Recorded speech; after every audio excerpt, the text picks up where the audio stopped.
Assalamualaikum warahmatullahi wabarakatuh. Perkenalkan, nama saya Nurul Indah, seorang ibu rumah tangga sekaligus pengajar di salah satu sekolah swasta. Nah, di sini saya mau berbagi cerita saya tentang bagaimana sih awal mulanya saya menjadi orang yang melek finansial. Jadi throwback ya, 5 tahun ke belakang, ketika ada pameran buku dengan diskon yang menurut saya sangat tidak masuk akal. Kenapa? Karena ada buku yang harganya hanya 2.000, 3.000, 5.000. Ini buku lebih murah daripada harga BBM, guys. Nah, makanya menurut saya ini sangat tidak masuk akal, padahal buku-buku tersebut memberikan banyak info yang bermanfaat gitu. Nah, karena melihat diskon yang di luar nalar itu, ya otomatis saya langsung memborong banyak buku ya. Kebetulan juga saya senang banget koleksi buku-buku, apalagi buku-buku yang ngebicarain tentang hal-hal yang baru yang tidak saya ketahui sebelumnya. Nah, setelah dari semua buku yang saya borong itu tadi, satu buku yang saya baca terlebih dahulu itu judulnya Step by Step Main Reksadana Bagi Pemula.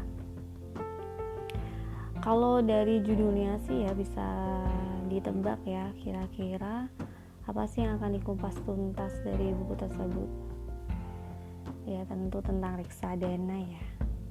Dan kerennya buku itu menjelasin reksadana sampai ke akar-akarnya dengan menggunakan bahasa yang sangat mudah dimengerti.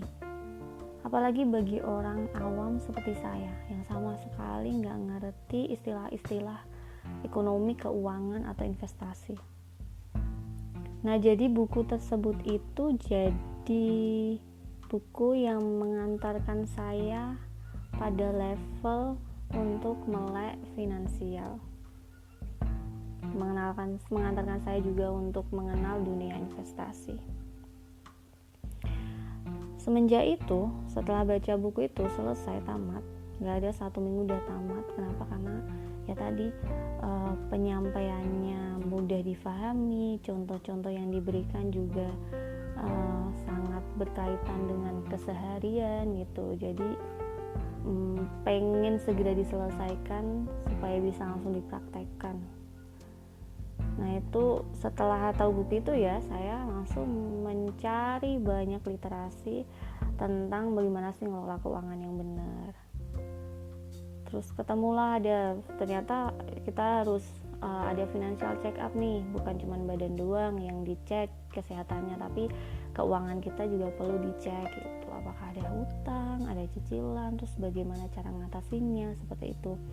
Terus juga ada tujuan keuangan. Saya juga mulai belajar tentang ternyata kita harus ada tujuan keuangan ya, hidup nggak cuma gajian habis untuk harian habis selesai gitu doang, enggak, ternyata kita juga harus punya tujuan keuangan. Nah, salah satu yang menurut saya bermanfaat sekali ya di masa pandemi ini itu dana darurat. Jadi 5 tahun yang lalu itu saat saya mulai mengenal tentang dana darurat, saya mulai mengumpulkan dana darurat melalui tabungan. Kalau saya pakainya kan BNI ya, saya pakai Tapenas, itu tabungan yang kita itu ibaratnya bahasa kasarnya dipaksa nabung. Jadi diambil berapa ratus ribu sesuai dengan keinginan kita, minimal 100 ribu itu per bulannya, nanti diambil ditabung minimalnya 1 tahun. Nah, itu terkumpullah dana darurat. Nah, dana darurat itu juga ternyata ada spesifikasinya ya. Kalau jomblo itu berapa kali pengeluaran rutin, kalau sudah menikah berapa gitu, kalau sudah punya anak juga beda lagi, ternyata seperti itu. Nah, alhamdulillah dari sini saya juga mulai mengenal investasi jangka panjang dan pendek, tahu tentang profil resiko saya sendiri itu seperti apa gitu. Jadi ketika saya berinvestasi,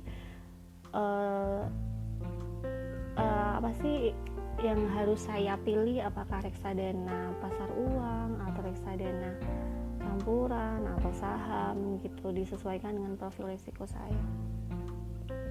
Nah, gara-gara buku itu saya jadi terbuka, sangat open mind sekali terkait dengan keuangan, terkait dengan finansial. Ternyata masalah finansial itu masalah yang tidak bisa disepelekan. Dari situ juga saya mulai menghargai tentang value dari uang itu sendiri. Tidak dengan mudahnya menghabiskan uang, yang penting setelah gajian gitu, foya-foya gitu ya, YOLO, you only live once. No, semenjak itu 5 tahun yang lalu, mulai 5 tahun yang lalu itu saya mulai menata keuangan saya, dan alhamdulillah saat pandemi ini ternyata sangat terbantu gitu ketika mungkin pendapatan berkurang, kita ada dana darurat. Ketika saham lagi turun, kita nggak kaget karena sudah terbiasa, sudah terbentuk polanya selama 5 tahun itu. Begitu. Jadi semoga bermanfaat sharing tentang gimana sih awal mulanya saya bisa melek secara finansial. Itu ya, berawal dari membaca buku yang berjudul Step by Step Reksadana Bagi Pemula. Semoga bermanfaat teman-teman. Silahkan diceritakan tentang pengalaman teman-teman bisa sampai pada fase melek secara finansial itu sejak kapan. Kalau saya saat usia 25 tahun berarti ya. Semoga bermanfaat. Jangan lupa like, subscribe, dan komen. Assalamualaikum warahmatullahi wabarakatuh.